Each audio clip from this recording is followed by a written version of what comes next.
Hello friends, we are going to explain the chapter number 7 of English literature, and the name of the chapter is Northeast India. So let's have the explanation of the chapter.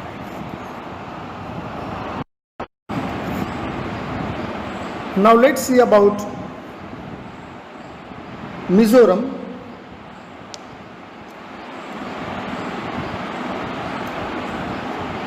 Mizoram, nestled in the mountains of Northeast India, is the tiny state of Mizoram. So,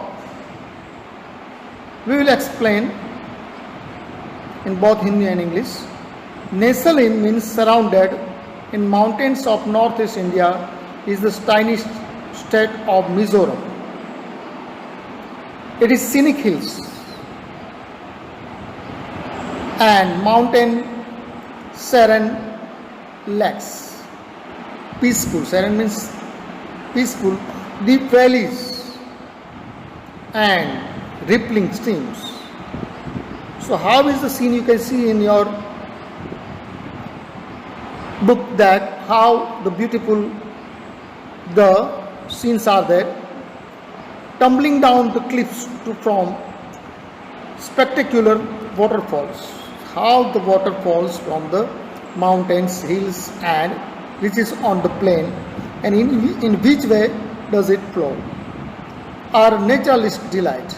And who likes this? The lover of nature, who like this kind of scenes. So in which way? It is surrounded with the mountains. It is surrounded with mountains, with greenery, and the rivers are flowing. It is forest, and thick bamboo groves are home to variety of wildlife. And it is forest and thick bamboo groves, and it is variety. It is a wild. It is a variety of wildlife, and many kinds of animals are found here. Bamboos are also found, but it is a home of variety of wild animals. तो ये मिजोरम है, वो ऐसी जगह पर located है, वो कुदरती सौंदर्य से भरा हुआ है, नदियाँ कड़कड़ बहती रहती हैं, बम्बूस ज़्यादा होते हैं और वाइल्ड लाइफ, वाइल्ड एनिमल्स हैं, उसकी बहुत सारी वैरायटी आपको वहाँ पे देखने को मिलेगी. और कैसे लोगों को ये पसंद आएगा? जो नेचर को लव करते हैं. So this is Mizoram. Tourists are attracted every now and then by the range of wildlife found here, especially the birds. And tourists used to visit the place. Why? Because there is a range of wildlife found here, and especially the birds. The birds are found in the thousands of numbers. Many different kinds of birds are found. That's the people who are naturalists used to come there. The local people of Mizoram are called Mijos, like Gujarati. We are called Gujarati. We live in Gujarat, so we are called Gujarati. The same way, the Mizoram people are called Mijos, warm, generous, and welcoming. And they are warm, generous, and welcoming. तो मिजोरम के लोग हैं, उसको हम मिजोस कहते हैं. वो warm होते हैं, उदार होते हैं और वेलकमिंग, स्वागत करने वाले होते हैं. The Mijos follow a code of good values called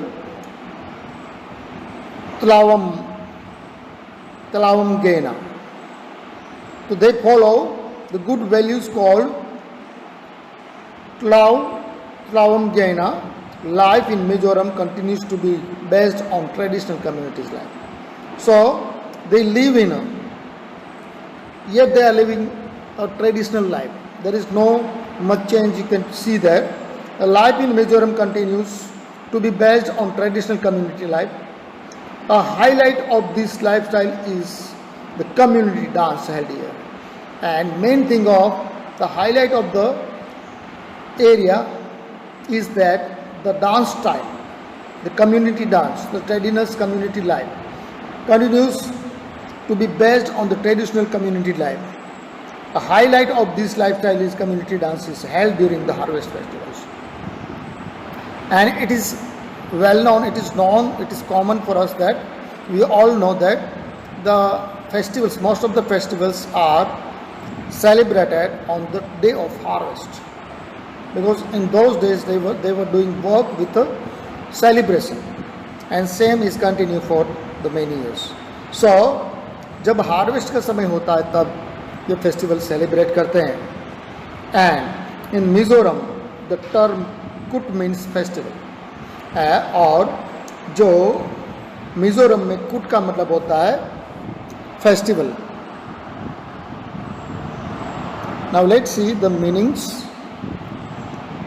nasal, surrounded by, serene, peaceful, naturalist, a student and lover of nature, traditional, a part of those beliefs, customs or ways of life that have not changed for a long time. That is traditional, सालों से चली आ रही प्रथा और अभी तक change नहीं हुई है. Lifestyle, the way in which the person or group of people lives. Lifestyle मतलब जो एक ग्रुप है वो कैसे अपनी जिंदगी जी रहा है. Now let's see. तो बेटा कुट का मीन होता है festival, and most of the festivals are related to agriculture, और most of जो फेस्टिवल हैं वो एग्रीकल्चर से रिलेटेड है. नाउ कुट मतलब फेस्टिवल, तो यहाँ पे चपकर is a festival that is celebrated during the period when the bamboos and trees in the forest are cut and burnt. तो ये जो चपकर हैं, जो चपकर है फेस्टिवल, कुट का मतलब फेस्टिवल, वो कब सेलिब्रेट होता है? Celebrated during the period when the bamboos and trees in the forest are cut and burn. तो बम्बू है फॉरेस्ट में, उसको जब काटा जाता है, वो उसको बर्न किया जाता है, तब ये सेलिब्रेट करते हैं. इसलिए कुट मतलब फेस्टिवल एंड चपकुट. सो ये फेस्टिवल में जब बम्बू को काटा जाता है, जलाया जाता है, तब ये फेस्टिवल वो सेलिब्रेट करते हैं. और देखो डांस कैसे करते हैं ट्रेडिशनल वे से, यहाँ पे दिखाया गया है पिक्चर में. This is done to clear the land for jhumming और farming. Jhum cultivation we have studied in SS. Jhum cultivation मतलब एक जगह जो ट्रीज होते हैं उसको काट के 1-2 साल वहाँ पे खेती करते, बाद में आगे बढ़ते हैं. That is called zoom cultivation, zoom cultivation, और शिफ्टिंग कल्टीवेशन. तो एक जगह से दूसरी जगह वो जाते हैं, ऐसे ही जो बर्न एंड स्लैश हम जिसे कहते हैं, बर्न एंड स्लैश. तो ये जो फार्मिंग है उसको जूमिंग और शिफ्टिंग कल्टीवेशन कहते हैं. तो दैट इज को चपकर कुट, कुट मतलब फेस्टिवल, तब फेस्टिवल मनाया जाता है. The people of Mizoram also have many unique dance and songs.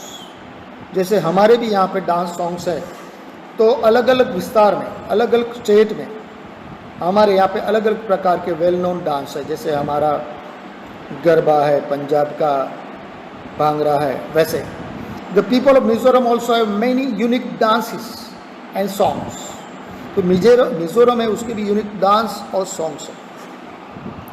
One of the eldest dance of Mizoram, oldest सबसे पुराना जो कोई डांस है मिजोरम का, is the Cheraw, which is the 100 of years old. तो बेटा वो सालों पुराना है चेराओ. तो ये मिजोरम का डांस है. This dance is perform with bamboo poles, जो हमने ये पिक्चर दिखाया वैसे, और बम्बू पोल्स से वो खेला जाता है, मतलब डांस किया जाता है, वो डांस करते हैं. Performers sit face to face, जो परफॉर्मर है फेस टू फेस बैठते हैं ऑन द ग्राउंड. देखो ये लास्ट छेड़े पे बैठे हैं, face to face on ground, and tap long pairs of bamboo poles, open and close it in time with rhythmic beats. जो बीट होती है, जो आवाज़ रिदम के साथ उसको बंद करते, खोलते, बंद करते, ओपन करते, क्लोज करते, ओपन करते. Young woman dressed in traditional clothes. बाद में जो यंग वुमन है जो ट्रेडिशनल क्लॉथ में होती हैं, dance in and out between the bamboo. जैसे ये लकड़ी जो दिखाई गई है दो, वो ऐसे बंद करती हैं, तो पहले इन और आउट जो ट्रेडिशनल ड्रेस में जो लड़कियां हैं वो करती हैं.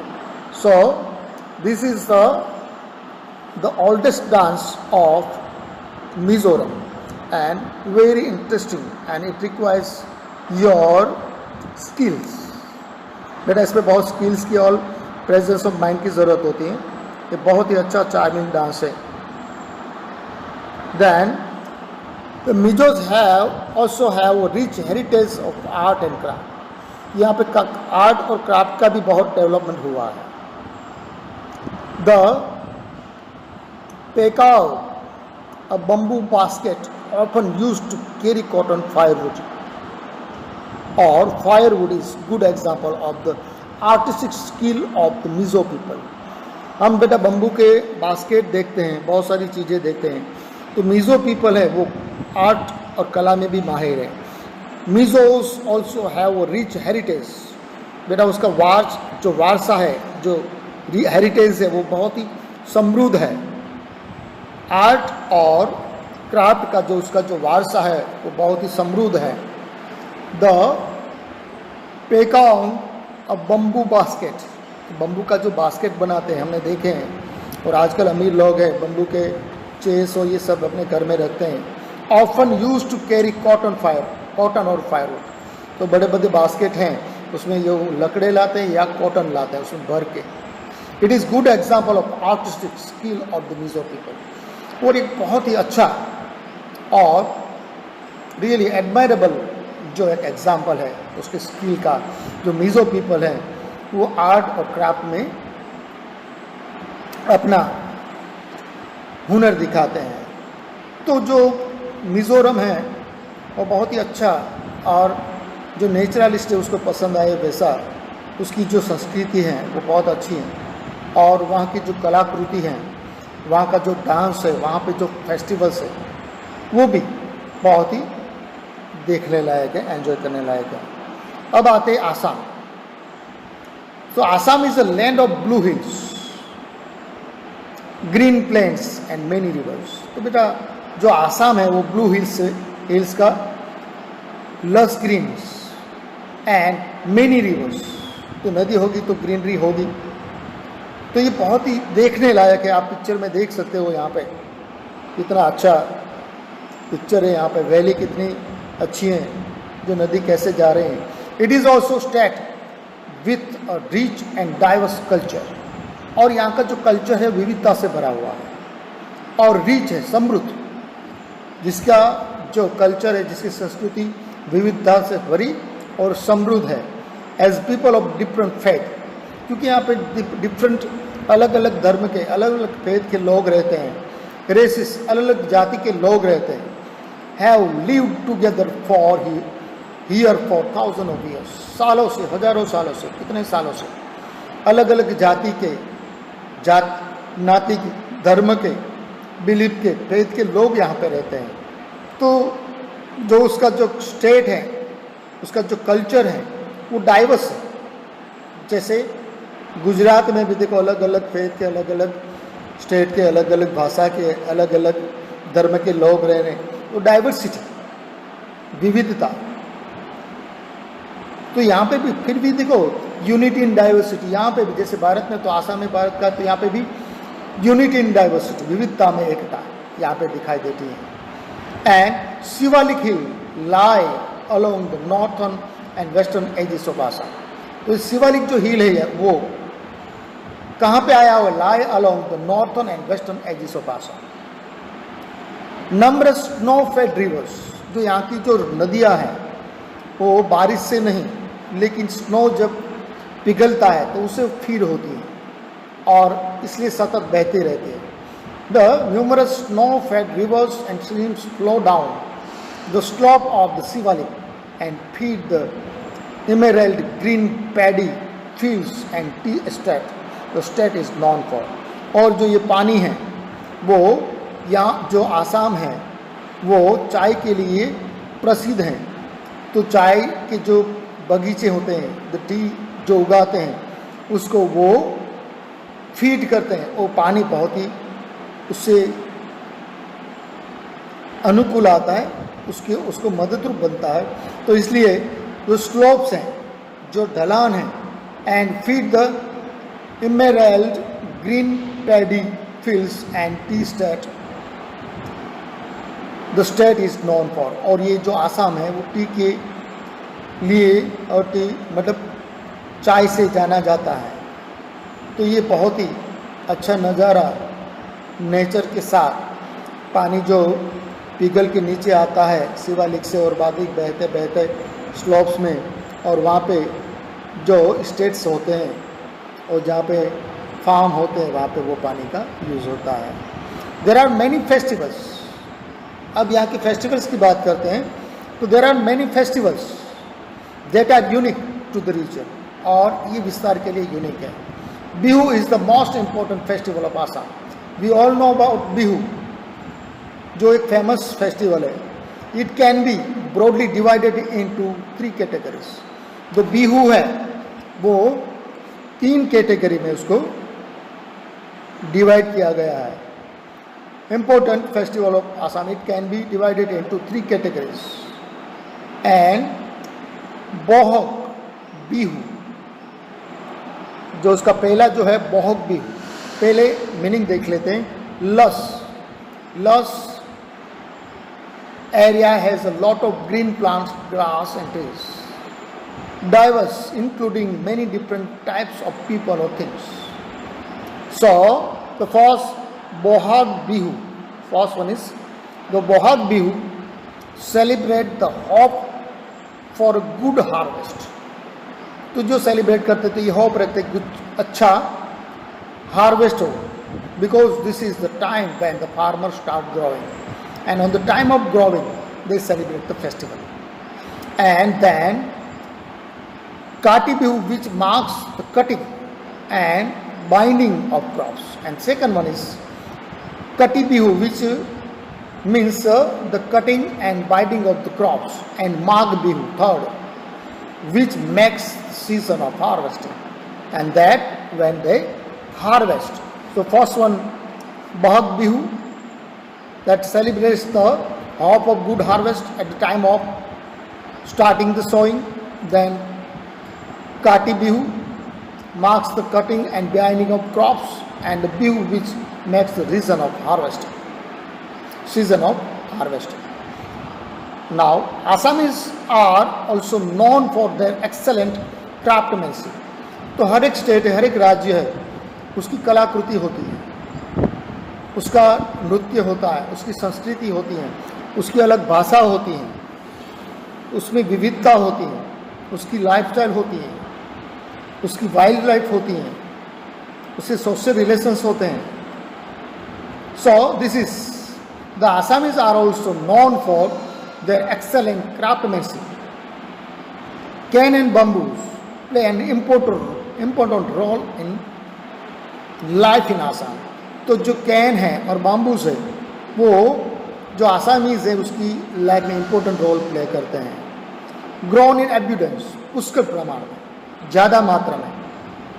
Grown in abundance, cane and bamboo are use to make most of the household articles in Assamese. Home household articles हैं वो ज़्यादा कैन और बम्बूस में से बनाया जाता है क्योंकि वहाँ पे वो पुष्कल प्रमाण में मिलता है.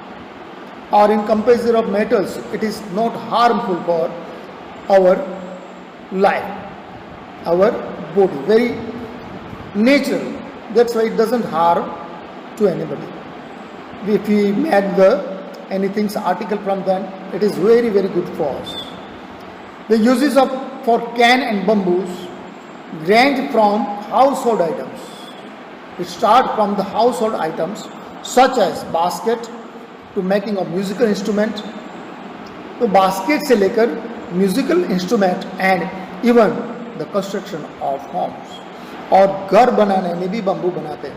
हम यहाँ पर भी झोपड़ी बनाते थे तो बम्बू का यूज़ करते थे.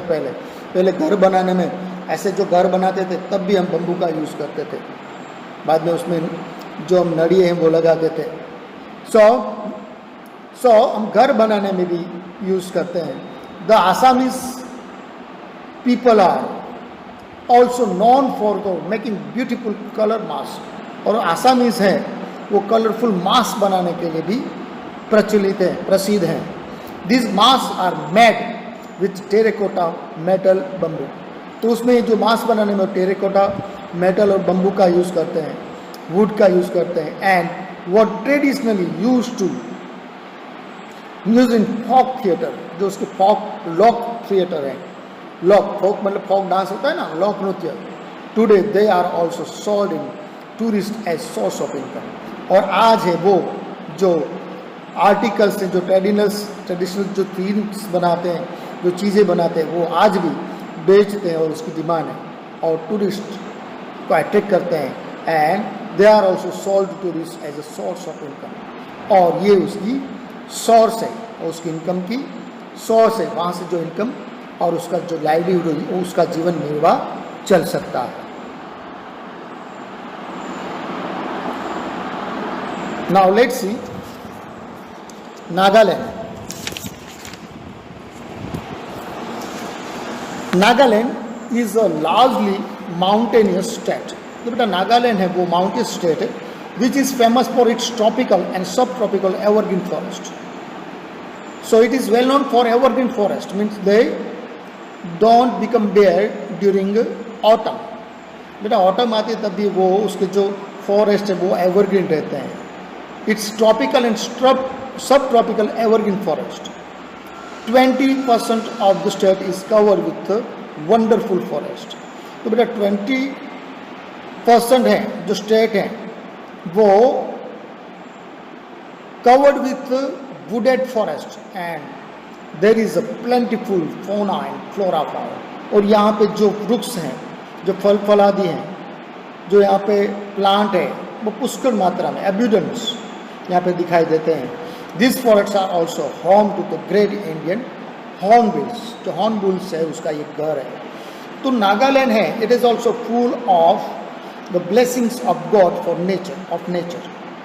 It is wonderful to see because evergreen forests are found here and wonderful, and 20% of the state is covered with wooded forest. The people of Nagaland belong to 16 tribes. So यहाँ पे 16 प्रकार के tribes रहते हैं, each with a language, और सबकी अलग अलग भाषा होती है. That is exclusive to the tribe. The languages are very distinct and unique. और उसकी जो लैंग्वेज होती है डिस्टिंक्ट होती है, यूनिक होती है. जैसे हमने बाहुबली में देखा है, जो वो विलन है, वाह क्या बोलता है पता नहीं चलता है. तो डिस्टिंक्ट एंड यूनिक, वहाँ की जो लैंग्वेज है और डिस्टिंक्ट अलग और यूनिक होती है. To such an extent you can see here the picture, how they dance, how they jump, and they are celebrating the festival their own ways with their ornaments they have made from the nature.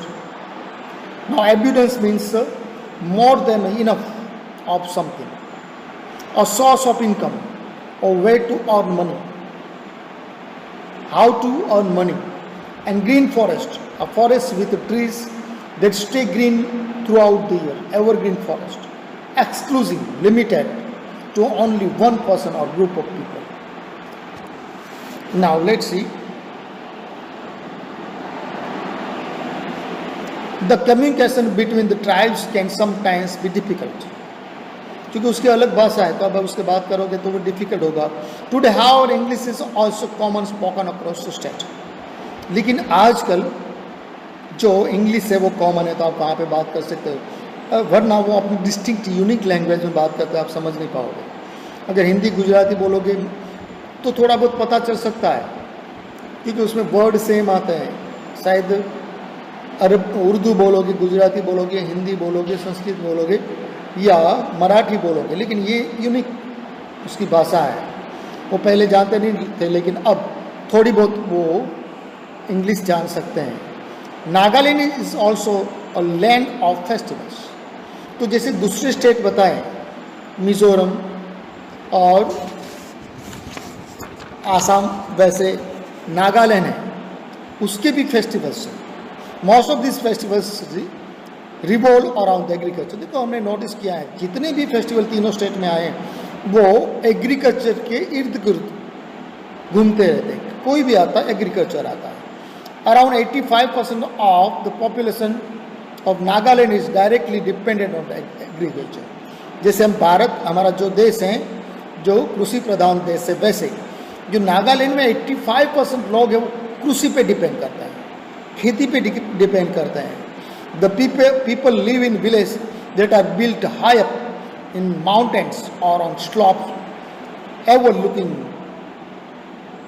Warren's Valley. Warren's Valley मतलब covered with healthy green plants or grass.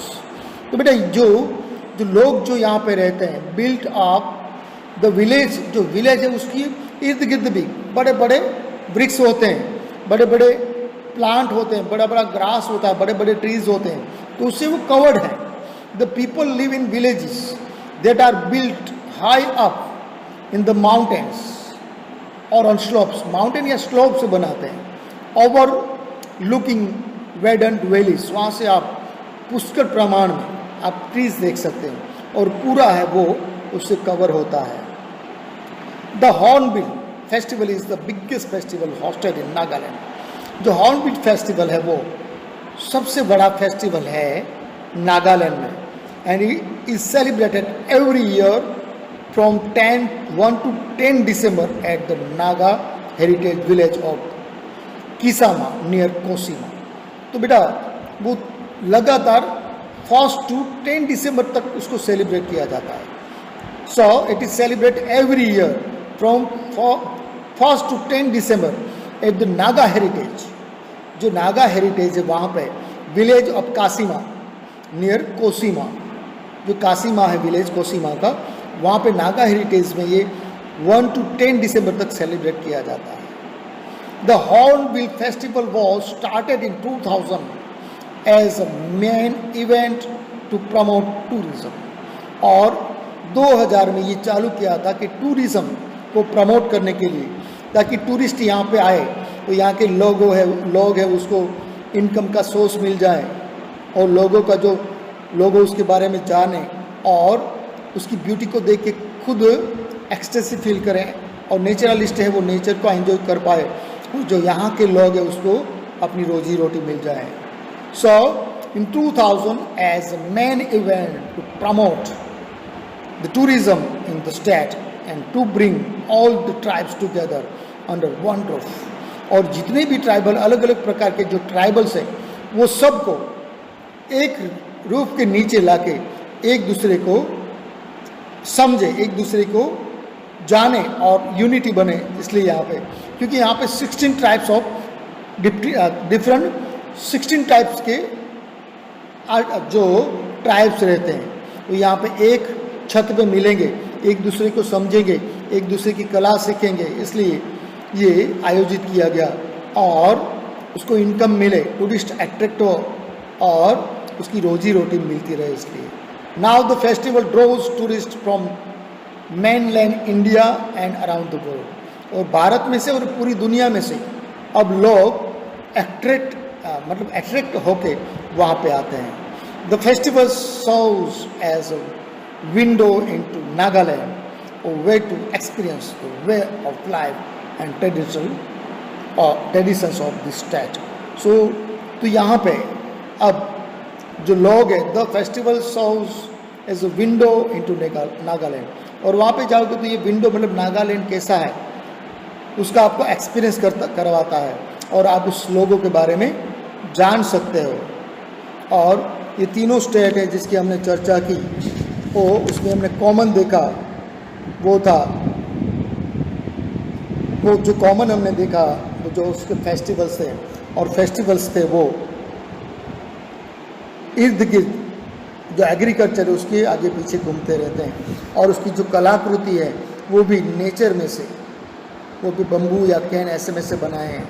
और उसके जो traditional dance है वो unique है, उसकी जो language है वो यूनिक है, उसकी लाइफस्टाइल है वो यूनिक है. So this was all from the chapter. We have explain very small chapter. It is not to be explain too more because it is informative, it's not imaginative. यहाँ पे imagination कुछ नहीं, it is informative. आपको information कि हमारे state है वो कैसे हैं और वो कैसे अपनी लाइफ जी रहे हैं और कैसे अपना विकास कर रहे हैं। और जो पहले कुछ कोई भाषा नहीं जानते थे वो भी आज भाषा जानने लगते हैं। So I hope and trust we have explain the chapter North East India, और उसमें मिजोरम, आसाम और नागालैंड, ये तीनों के बारे में हमने जाना। और it's a wonderful experience to read the chapter, because at times we feel that we are there, because this is only information. If it is a imagination, it is a full of imagination, then we can imagine that how the culture will be there, because trees have covered the houses, covered the villages, and everywhere greenery is found, and tropical evergreen forests are also found there. So how it would be, because we have visited Gir, it's well known for Gujarat, yet it is not so attractive during the autumn. But if you visit Nagaland, then it will attract you, as the forests are evergreen forests. What do you mean by evergreen forest? They don't leave their leaves, they don't shed their leaves on the same time, and that's why they remain evergreen. So we have seen all three, Mizoram, Assam and Nagaland, their dance, their culture, their art, their craftsmanship, and the people, how they live, and the festivals they celebrate, and on which day or on which season or they celebrate their festivals. And we come to know that most of their celebrations are celebrated during the harvesting time.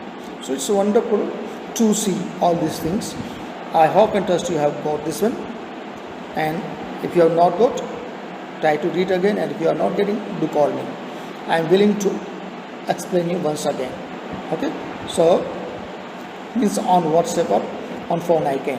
So it's wonderful to teach you, and I hope and trust you will do the same. Now let's end here, then we will move to the question answer. This is the first part of explanation. Thank you very much.